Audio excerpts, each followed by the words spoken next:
ಆದರೂ ನಾವು ಈ ಟೆಲಿವಿಷನ್ ಇದರಲ್ಲಿ ನೋಡ್ತಾ ಬಂತು ಅಂತಂದರೆ ನಿಮ್ಮ ನೋವಿನ ಕಥೆಗಳೇ ಜಾಸ್ತಿ ಇರುತ್ತೆ. ಯಾಕೆ ಅದು ಕೋಇನ್ಸಿಡೆನ್ಸ್ ಏನು ಅಂತ ನಾವು ನೋಡಿದಾಗೆ ಪಾಪ ನೀವು ಸಾಕಷ್ಟು ನೋವಲ್ಲಿ ಇರ್ತೀರಿ. ಜೀವನ ಅನ್ನೋದೇ ಬಹಳ ನೋವಿನಲ್ಲಿ ಇರುವಂಥ ವಿಷಯ ಅಲ್ವಾ. ತುಂಬ ಜನಕ್ಕೆ ಜೀವನದಲ್ಲಿ ಸುಖ ಕಂಡಿರುವಂಥವರು ಬಹಳ ಕಮ್ಮಿ ಇರ್ತಾರೆ.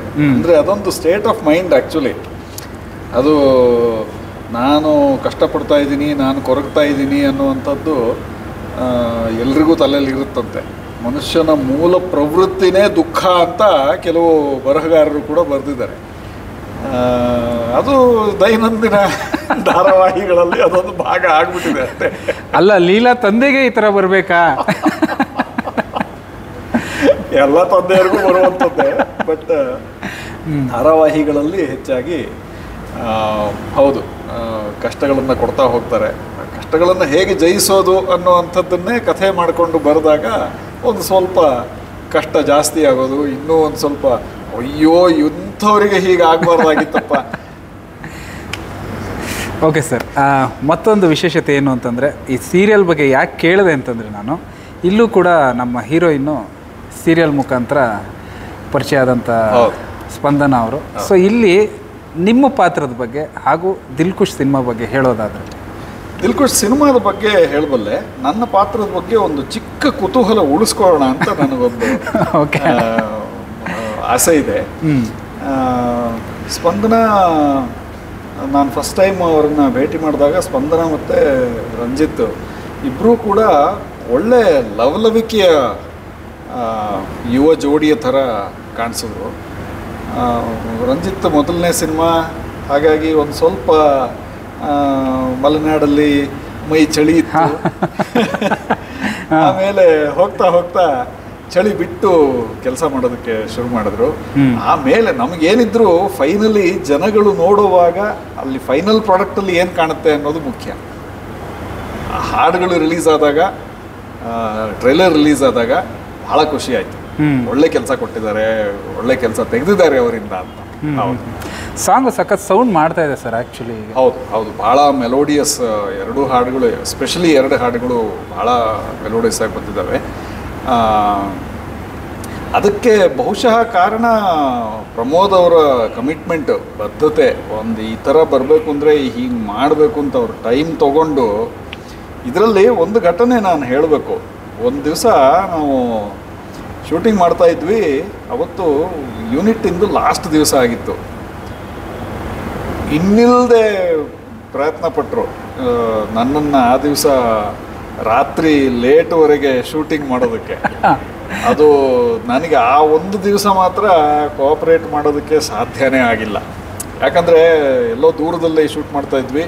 ನಾನು ಅಲ್ಲಿಂದ ವಾಪಸ್ ಬಂದು ಮರುದಿವಸ ಬೆಳಿಗ್ಗೆ ಹೈದರಾಬಾದಿಗೆ ಹೋಗಬೇಕಾಗಿತ್ತು ಸಲಾರ್ ಸಿನಿಮಾ ಶೂಟಿಂಗಿಗೆ.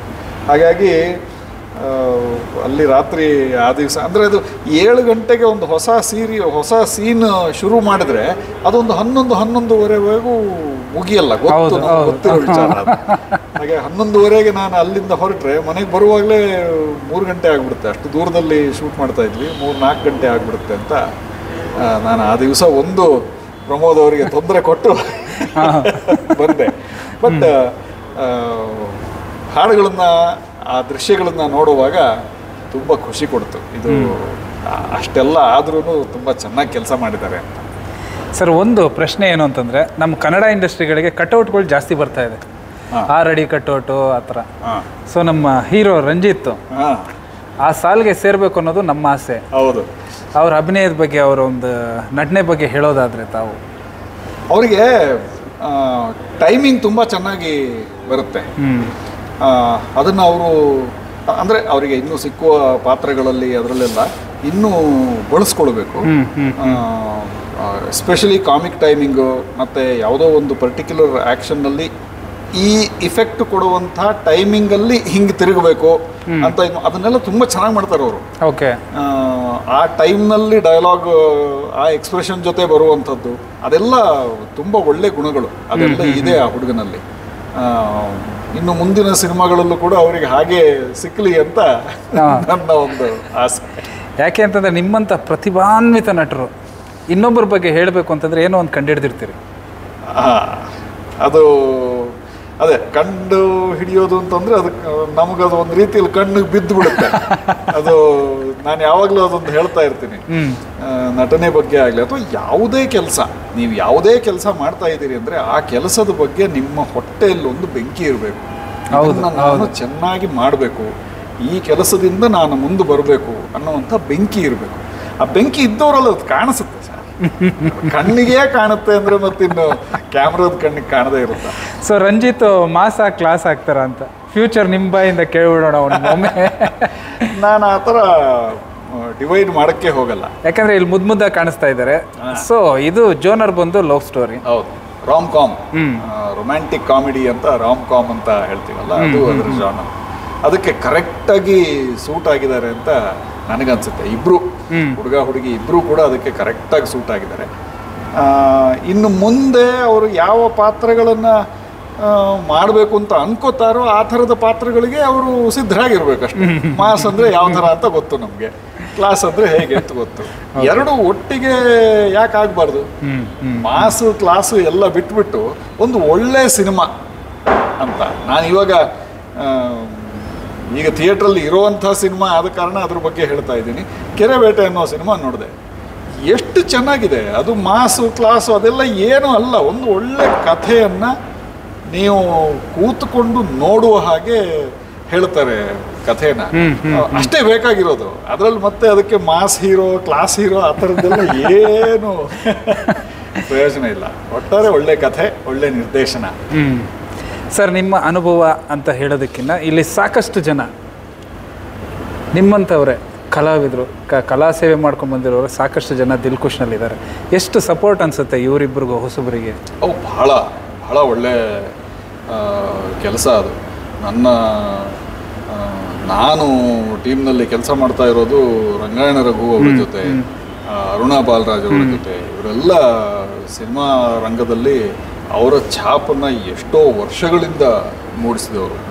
ಪ್ರತಿಯೊಬ್ಬರೂ ನಮ್ಮ ಜೊತೆ ಹೀರೋ ಹೀರೋಯಿನ್ಗಳು ಹೊಸಬ್ರು ಕೆಲಸ ಮಾಡ್ತಾ ಇದ್ದಾರೆ ಅನ್ನುವಾಗ ಅವ್ರಿಗೆ ಒಂದು ರೀತಿಯ ಒಳನೋಟವನ್ನು ಕೊಡೋದಕ್ಕೆ ಪ್ರಯತ್ನ ಮಾಡ್ತೀವಿ. ನೋಡಪ್ಪ, ಈ ಮಾತನ್ನು ನೀನು ಹೀಗೆ ಹೇಳ್ತಾ ಇದೆಯಾ, ಬಟ್ ಈ ಥರ ಹೇಳಿದ್ರೆ ಅದರಲ್ಲಿರೋ ರಂಗು ಬೇರೆ ಆಗುತ್ತೆ ಅಂತ ಒಂಚೂರು ಕೀ ಕೊಟ್ಬಿಟ್ರೆ ಚೆನ್ನಾಗಿ ಮಾಡುವಂಥ ತಗೊಳ್ಳುವಂಥ ಶಕ್ತಿ ಇಬ್ಬರಲ್ಲೂ ಇತ್ತು. ಹೌದು, ಆ ಥರ ಸಂದರ್ಭ ಏನಾದ್ರು ಬಂದಿತ್ತಾ, ಹೇಳಿದ್ದುಂಟ ಯಾರಾದರೂ ನೀವುಗಳು ಸೀನಿಯರ್ ಆರ್ಟಿಸ್ಟ್ಗಳಾಗಲಿ ಮತ್ತೊಬ್ಬರಾಗಲಿ? ಇದು ನನಗೊಂದು ಸ್ವಲ್ಪ ಇಕ್ಕಟ್ಟಿನ ಪ್ರಶ್ನೆ. ಯಾಕಂದ್ರೆ ಆವಾಗ ನನ್ನ ಪಾತ್ರ ಏನು, ನಾನು ಅದನ್ನೇ ಕೆದಕ್ತಾ ಇದ್ದೀನಿ. ನೀವು ಕುತೂಹಲ ಅಂದ್ರಲ್ಲ, ಸೊ ಸ್ವಲ್ಪ ಕೆದಕುವ ಅಂತ ಹೇಳಿ ಅಷ್ಟೇ. ನಾಯಕ ಎಲ್ಲೋ ಒಂದು ಕಡೆ ನಾಯಕ ಮತ್ತು ನಾನು ಭೇಟಿಯಾಗುವ ಸಂದರ್ಭ ಕೂಡ ಇರುತ್ತೆ.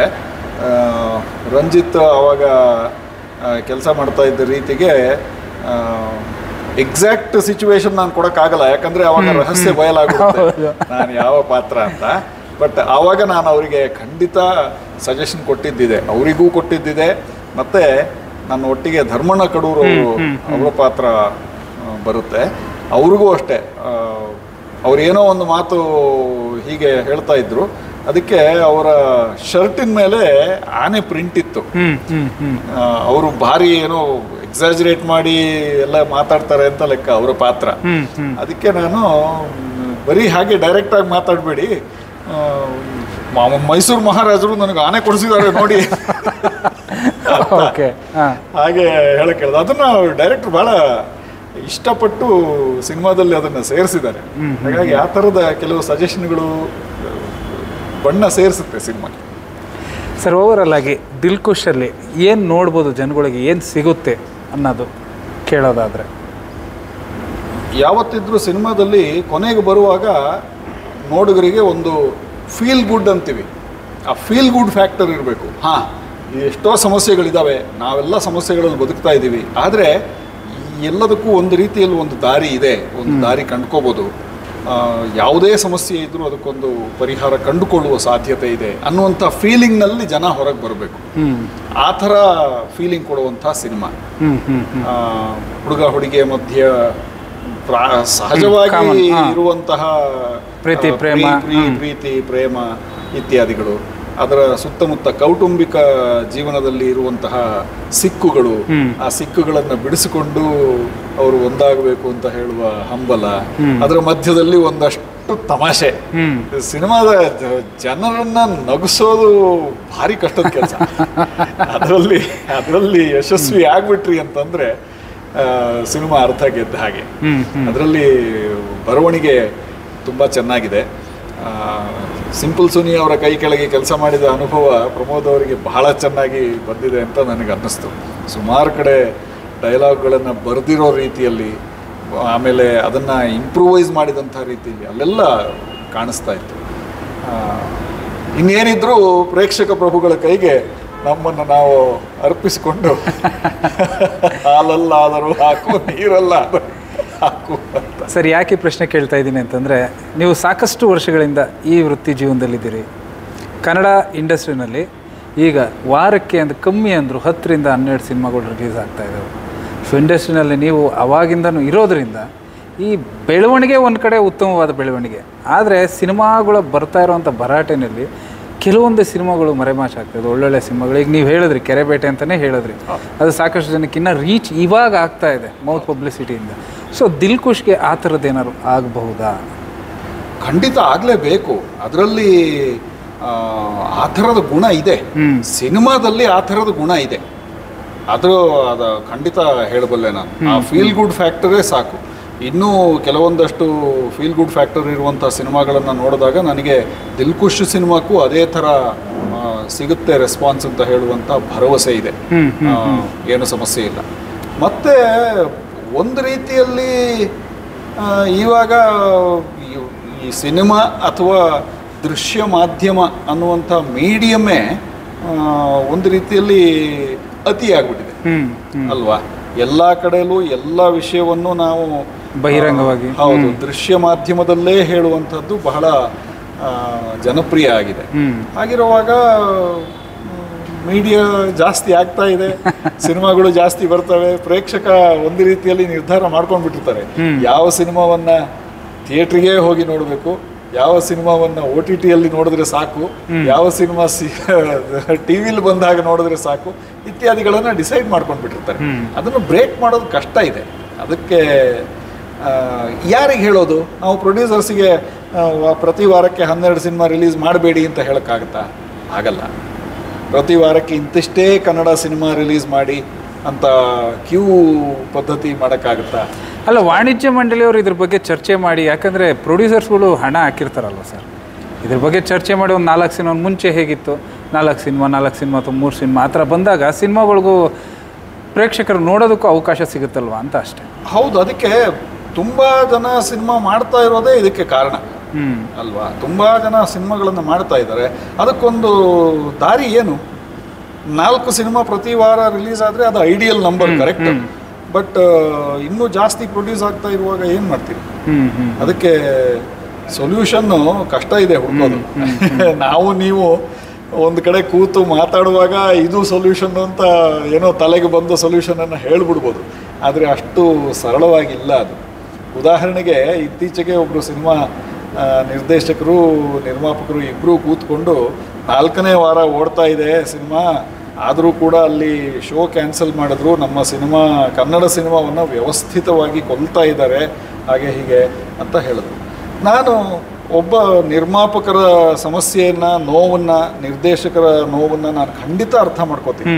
ಆದರೆ ನಂದು ಒಂದು ಪ್ರಶ್ನೆ ಇದೆ. ಅವರೇ ಕೊಟ್ಟ ಸ್ಟ್ಯಾಟಿಸ್ಟಿಕ್ಸ್ ಪ್ರಕಾರ ಶೋನಲ್ಲಿ 22 ಜನ ಇದ್ರು. ಒಂದು ಮಲ್ಟಿಪ್ಲೆಕ್ಸಲ್ಲಾಗಲಿ ಎಲ್ಲೇ ಆಗಲಿ ಒಂದು ಶೋ ಮಾಡೋದಕ್ಕೆ 22 ಜನ ಬಂದರೆ ಸಾಕ. ಹಾಗಿರುವಾಗ ನಾನೊಬ್ಬ ಥಿಯೇಟ್ರ್ ಓನರ್ ಆಗಿ ಯೋಚನೆ ಮಾಡಿದ್ರೆ ಏನು ಅನ್ಕೋತೀನಿ, 22 ಜನ ಬರ್ತಾ ಇದ್ದಾರೆ, ನನಗೆ ಇಷ್ಟು ಖರ್ಚಾಗ್ತಾ ಇದೆ, ಇನ್ಕಮ್ಮು 4,500 ರೂಪಾಯಿ ಬರ್ತಾ ಇದೆ, ಖರ್ಚು 10,000 ಇದೆ, ನಾನು ಯಾಕೆ ಇಟ್ಕೋತೀನಿ ಆ ಸಿನಿಮಾನ? ಅದು 3-4 ವಾರ ಓಡಿದೆ, 4ನೇ ವಾರಕ್ಕೆ ಕಾಲಿಟ್ಟಿದೆ. ಹಾಗಿರುವಾಗ ಬೇರೆ ಸಿನಿಮಾಗಳು ಇಲ್ಲದೆ ಇದ್ದರೆ ಕರೆಕ್ಟು. ಇಲ್ಲಿ ಇಷ್ಟು ಸಿನಿಮಾಗಳು ಬಾಗಿಲಲ್ಲಿ ಕಾಲಿಟ್ಟು ನಿಂತಿರುವಾಗ ನಾನು ಯಾಕೆ ಆ ಆದಾಯವನ್ನು ಬಿಟ್ಕೊಡ್ತೀನಿ? ನಾನೊಬ್ಬ ಸಿನಿಮಾ ಪ್ರದರ್ಶಕ ಆಗಿ ಮಾತಾಡ್ತಾ ಇದ್ದೀನಿ ಇವಾಗ. ಹಾಗಿರುವಾಗ ಸ್ಕ್ರೀನ್ಗಳು ಹೆಚ್ಚಾಗಬೇಕು, ಹೌದು. ಎಲ್ಲ ಕಡೆಯಲ್ಲೂ ಸ್ಕ್ರೀನ್ಗಳು ಹೆಚ್ಚಾಗ್ತವೆ. ಸ್ಕ್ರೀನ್ಗಳು ಹೆಚ್ಚಾದರೆ ಅದು ಆ ಬಿಸ್ನೆಸ್ನಲ್ಲಿ ದುಡ್ಡು ಹೂಡಿಕೆ ಮಾಡಿದವರಿಗೆ ಅದೊಂದು ದೊಡ್ಡ ರಿಸ್ಕ್.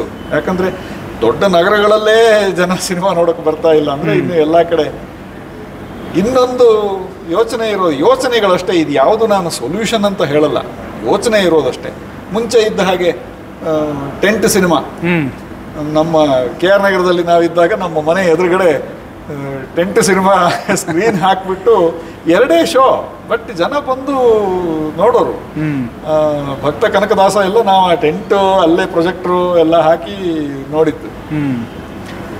ಆ ಥರದ್ದು ಮಾಡಿದ್ರೆ ಜನಕ್ಕೆ ರೀಚ್ ಆಗುತ್ತೋ ಏನೋ ಗೊತ್ತಿಲ್ಲ.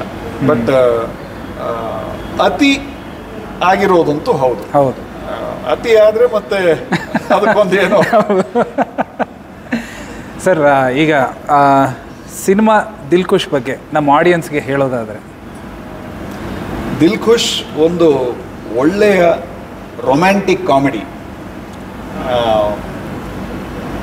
ಒಂದು ಏನು ಹೇಳೋದು, ಒಂದು ಸಿನಿಮಾಕ್ಕೆ ಹೋದಾಗ ನಾವು ಏನು ಎಕ್ಸ್ಪೆಕ್ಟ್ ಮಾಡ್ಕೋತೀವಿ, ಒಂದು ಒಳ್ಳೆ ರೀತಿಯಲ್ಲಿ ನಮ್ಮನ್ನು ಮನರಂಜಿಸಬೇಕು ಅಂತ ಕೇಳ್ಕೊತೀವಿ. ಮನರಂಜನೆ ಅಂದರೆ ಏನು? ಒಂದು ಒಳ್ಳೆ ಕಥೆ ಇರಬೇಕು. ಆ ಕಥೆಯ ಸುತ್ತಮುತ್ತ ಪಾತ್ರಗಳು ಇಂಥ ಸಂದರ್ಭದಲ್ಲಿ ಈ ಪಾತ್ರ ಈ ರೀತಿ ನಡ್ಕೊಳ್ಬೋದು ಅಂತ ನಂಬುವ ಹಾಗಿರಬೇಕು. ಆಮೇಲೆ ಒಳ್ಳೆ ಸಂಗೀತ ಇರಬೇಕು. ಹುಡುಗಿ ನೋಡೋದಕ್ಕೆ ಮುದ್ದಾಗಿರಬೇಕು. ಅದಂತೂ ಖಂಡಿತ ನಮ್ಮ ಸಿನಿಮಾದಲ್ಲಿ ಇದ್ದೇ ಇದೆ. ಈ ಥರದ ಕೆಲವು ಫ್ಯಾಕ್ಟರ್ಗಳನ್ನು ನಾನು ಅನ್ಕೋತೀನಿ. ಆ ರೀತಿಯಲ್ಲಿ ಟಿಕ್ ಮಾರ್ಕ್ ಮಾಡ್ತಾ ಹೋದರೆ ವಾವ್ ಫ್ಯಾಕ್ಟರ್ಸ್ ಜಾಸ್ತಿ ಇದೆ. ಬಾಕಿ ಉಳಿಯುವಂಥ ಬಾಕ್ಸ್ ದಿಲ್ ಖುಷ್ ಅಲ್ಲಿ ಮಾಡಬೇಕು. ಹೌದು, ಇಲ್ಲವೇ ಇಲ್ಲ. ಒಂದೇ ಒಂದು ಬಾಕ್ಸ್ ಇರೋದು, ಬಾಕ್ಸ್ ಆಫೀಸು. ಅದನ್ನ ನಮ್ಮ ಪ್ರೇಕ್ಷಕ ಪ್ರಭುಗಳು ಫಿಲ್ಅಪ್ ಮಾಡಬೇಕು. ಸೊ ಸ್ನೇಹಿತರೆ, ಇಷ್ಟೊತ್ತು ನಾನು ಮೆಚ್ಚುವಂತಹ ನಟ ರವಿ ಭಟ್ ಸರ್ ಜೊತೆ ತುಂಬ ಅಪಾರವಾದ ವಿಚಾರವನ್ನು ಸಿನಿಮಾ ರಂಗದ ಬಗ್ಗೆ ಹಾಗೂ ದಿಲ್ ಖುಷ್ ಬಗ್ಗೆ ಸಾಕಷ್ಟು ತಿಳ್ಕೊಂಡೆ. ಸೊ ಆದಷ್ಟು ಬೇಗ ನಿಮ್ಮ ಮುಂದೆ ದಿಲ್ ಖುಷ್ ಬರ್ತಾ ಇದೆ. Sir, thank you very much. ತುಂಬ ಒಳ್ಳೆ ಮಾತುಕತೆ ಆಯಿತು. ಆದರೂ ಒಂದೇ ಒಂದು ಕಡೆಯಲ್ಲಿ ಉಳಿಯೋ ಪ್ರಶ್ನೆ ಏನು ಅಂದರೆ, ನಿಮ್ಮ ಕನ್ನಡ ಸ್ಪಷ್ಟತೆಗೆ ಕಾರಣವೇನು? ಮಾತೃಭಾಷೆ ಅಷ್ಟೇ. ಮಾತೃಭಾಷೆ ಇಷ್ಟು ಸ್ಪಷ್ಟವಾಗಿ, ಇಷ್ಟು ಉದಾರವಾಗಿ ಹೇಗೆ ಅಂತ ನಾವು ಕಲಿಬೇಕು ಅಂತ ಆಸಕ್ತಿ ಅಷ್ಟೇ. ಅಲ್ಲ, ಅದೇನು ಆ ಥರ ಬಂದಿದ್ದು ಅಲ್ಲ. ನಮಗೆ ಮನೆಯಲ್ಲಿ ಮಾತಾಡಿದ್ದು, ನಾವು ಹುಟ್ಟುತ್ತಾನೆ ಕನ್ನಡ, ಆಮೇಲೆ ಕನ್ನಡ ಮಾಧ್ಯಮದಲ್ಲಿ ಕಲ್ತಿದ್ದು. 7ನೇ ಕ್ಲಾಸಿನವರೆಗೂ ಕನ್ನಡ ಮಾಧ್ಯಮದಲ್ಲೇ ಕಲ್ತಿದ್ದು. ಅಲ್ಲಿಂದ ಪುಸ್ತಕ ಓದುವ ಹವ್ಯಾಸ ಇತ್ತು ಅಂತಂದ್ರೆ ಇವತ್ತಿಗೂ ಇದೆ. ಅದನ್ನ ಮತ್ತೆ ಇದೇ ಸರಿಯಾದ ಕನ್ನಡ, ಇದನ್ನೇ ಎಲ್ಲರೂ ಮಾತಾಡಬೇಕು ಅಂತ ಹೇರುವ ಪ್ರವೃತ್ತಿ ನಮಗಿಲ್ಲ. ಈ ತರ ಮಾತು ಬಂದಿದೆ, ಅದು ಹುಟ್ಟುತ್ತಾ ಬಂದಿರೋದು. ನಮ್ಮ ಅಪ್ಪ ಅಮ್ಮ, ನಮ್ಮ ಗುರುಗಳು ಎಲ್ಲ ಹೇಳಿಕೊಟ್ಟಂಥ ವಿಚಾರ ಅಷ್ಟೇ. ಅದರಲ್ಲಿ ನಮ್ದೇನಿಲ್ಲ. ಇಲ್ಲ, ನಿಮ್ಮಿಂದ ಸಾಕಷ್ಟು ಜನ ಪ್ರೇರೇಪಿತರಾಗಲಿ. ಕನ್ನಡ ಭಾಷೆ, ನೆಲ, ಜಲ, ಭಾಷೆ ಬಗ್ಗೆ ಅಪಾರವಾದಂಥ ಒಂದು ಗೌರವ ಇದೆ. ನಿಮ್ಮಂಥ ಕಲಾವಿದರು ಇನ್ನೂ ಹೆಚ್ಚೆಚ್ಚು ನಮಗೆ ರಂಜಿಸಬೇಕು ಅಂತ ನನ್ನ ಆಶಯ sir. Thank you very much. Thank you, ಧನ್ಯವಾದ.